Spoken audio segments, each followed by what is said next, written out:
What's the most common thing bumped on the Robinson helicopters? These things.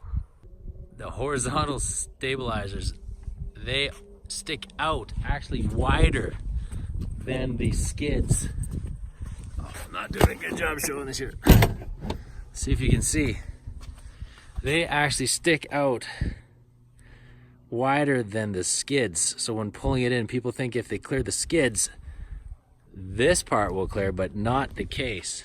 So because of that, we got these little guys made up.